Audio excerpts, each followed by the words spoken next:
In our previous lesson, we saw how we can implement queue using arrays. Now in this lesson, we will see how we can implement queue using linked list.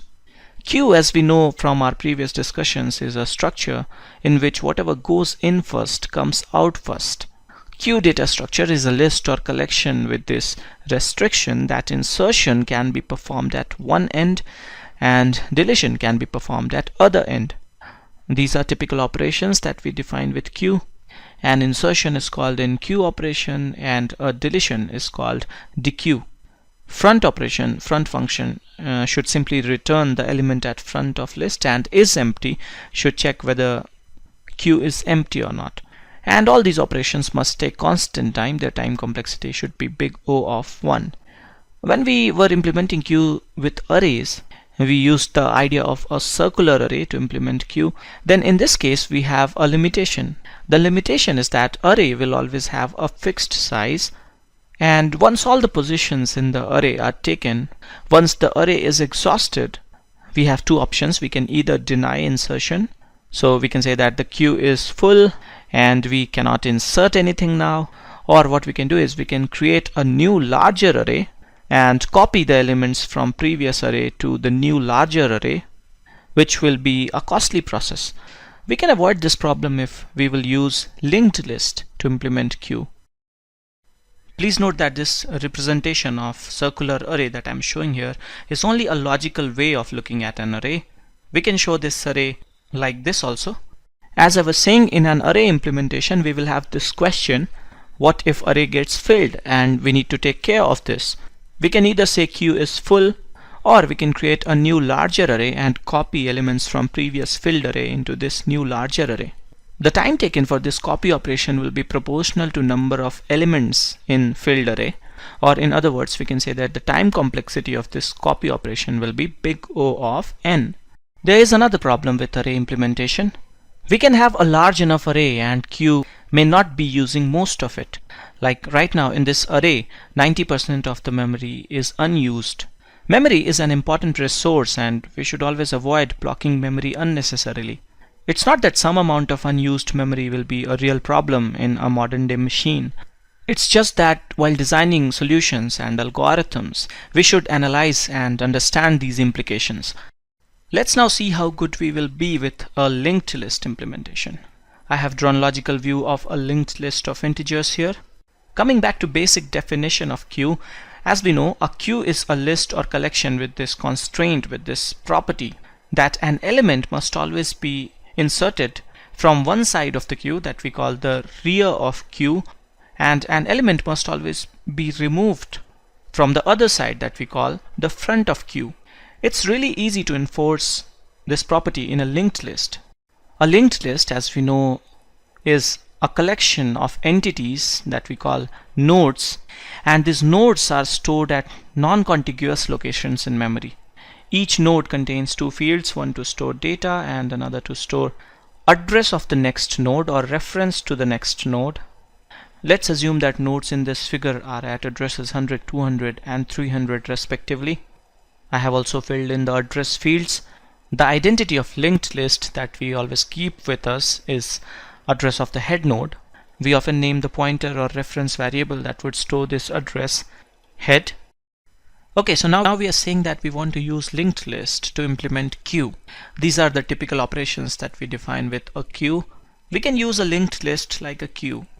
We can pick one side for insertion or an queue operation. So a node in the linked list must always be inserted from this side. The other side will then be used for dequeue. So if we are picking head side for enqueue operation, a dequeue must always happen from tail. If we are picking tail for enqueue operation, then dequeue must always happen from head. Whatever side we are picking for whatever operation, we need to be taking care of one requirement, and the requirement is that these operations must take constant time, or in other words, their time complexity must be big O of 1. As we know from our previous lessons, the cost of insertion or removal from head side is big O of 1, but the cost of insertion or removal from tail side is big O of n. So here's the deal.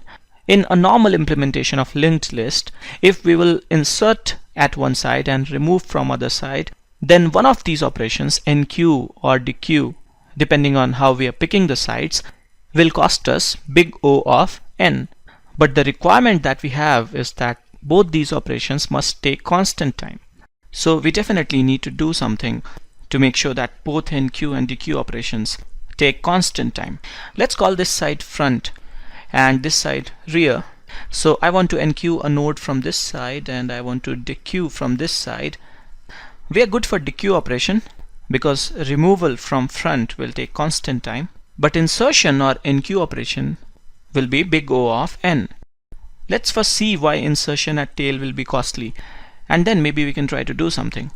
To insert at rear end, what we will have to do is first we will have to create a node. We have a new node here. Let's say I've got this node at address 350 and the integer that I want to enqueue is 7. The address part of this node can be set as null. Now what we need to do is we need to build this link. We need to set the address part of the last node as address of this newly created node.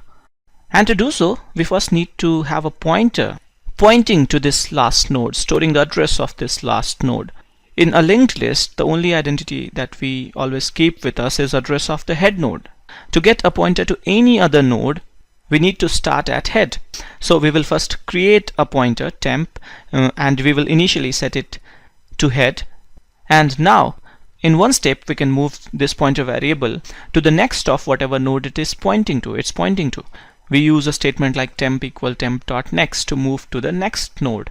So from first node we will go to the second node, and then from second we will go to the third node. In this example, third node is the rear node. And now using this pointer temp, we can write the address part of this node and build this link. This whole traversal that we are having to get a pointer from head to tail is what's taking all the time. What we can do is we can avoid this whole traversal. We can have a pointer variable just like head that should always store the address of rear node. I can call this variable tail or rear. Let's call this rear, and let's call this variable that is storing the address of head node front. In any insertion or removal, we will have to update both front and rear now. But now when we will enqueue, let's say I have got a node at address 450 and I want to insert this node at rear end. Now using the rear pointer, we can update the address field here. So we are building this link, and now we can update rear. We will only have to modify some address fields, and time taken for enqueue operation will not depend upon number of nodes in the linked list.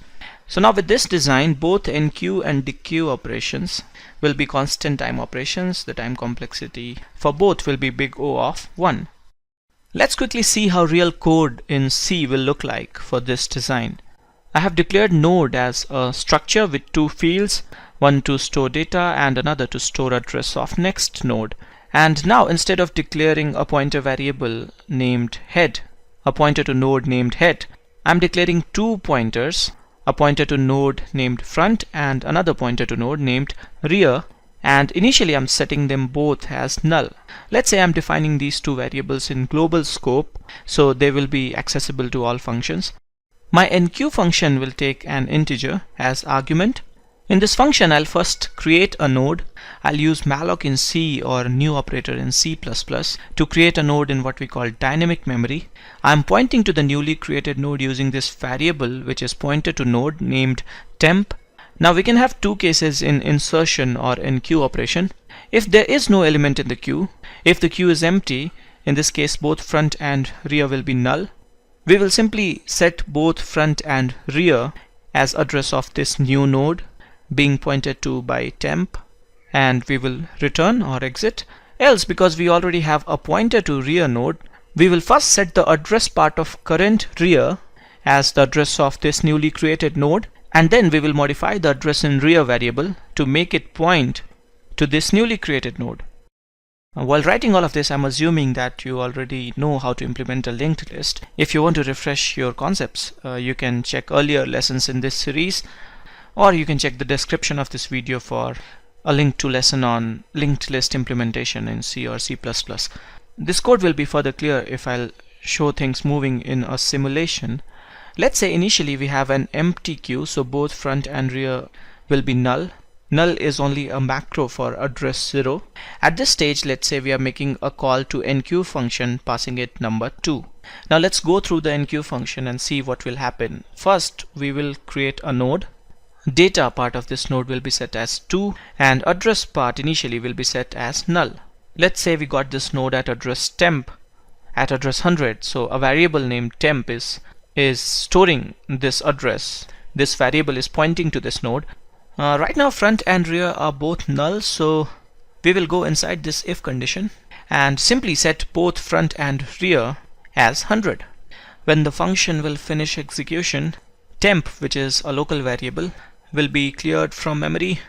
After setting both front and rear as address of this newly created node we are returning. So this is how the queue will look like after first enqueue. Let's say we are making another call to enqueue function at this stage, passing number 4 as the argument. Once again a new node will be created. Let's say I got the new node at address 200. This time the queue is not empty, so in this function we will first go to this statement, rear.next equal temp. So we will set the next part of this node at address 100 as the address of the newly created node, which is 200. So we will build this link. And now we will store the address of the new rear node in this variable named rear. So this is how my queue will look like after this second enqueue. Let's do one more enqueue. Let's enqueue number 6. Let's say we got our new node this time at address 300. So this is how our queue will look like. Okay, let's now write dequeue function. In dequeue function, I'll first create a temporary pointer to node in which I'll store the address of the current head or current front. Let's say for this example at this stage I'm making a call to dequeue function. We will have couple of cases in dequeue also. The queue could be empty, so in this case we can print an error message and return. In case of empty queue, front and rear will both be equal to null. We can check one of these and we will be good. In the case when front and rear will be equal, we will simply set both front and rear as null. In all other cases we can simply make front point to the next node. So we will simply do a front equal front dot next. But why have we used this temporary pointer to node? Why have I declared this temporary pointer to node in this code? Well, simply incrementing front will not be good enough. In this example, when I'm calling dequeue, I'm first creating temp. Let's walk through whatever code I've written so far. So in the first line I'm creating temp.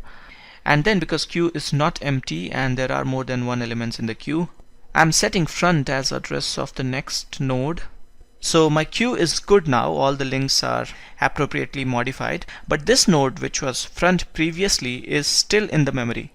Anything in dynamic memory has to be explicitly freed. To free this node we will use free function, and to this free function we should be passing address of the node, and that's why we had created temp. With this free, the node will be wiped off from memory. So these are enqueue and dequeue operations for you. And if you can see, there are simple statements in these functions. There are no loops, so these functions will take constant time. Their time complexity will be big O of 1. In the beginning of this lesson, we had also discussed some limitations with array implementation, like what if array gets filled, and that of unused memory.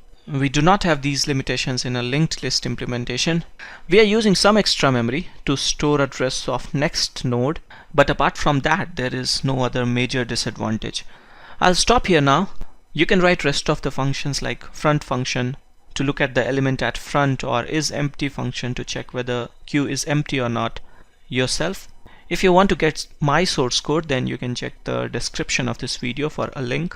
So thanks for watching.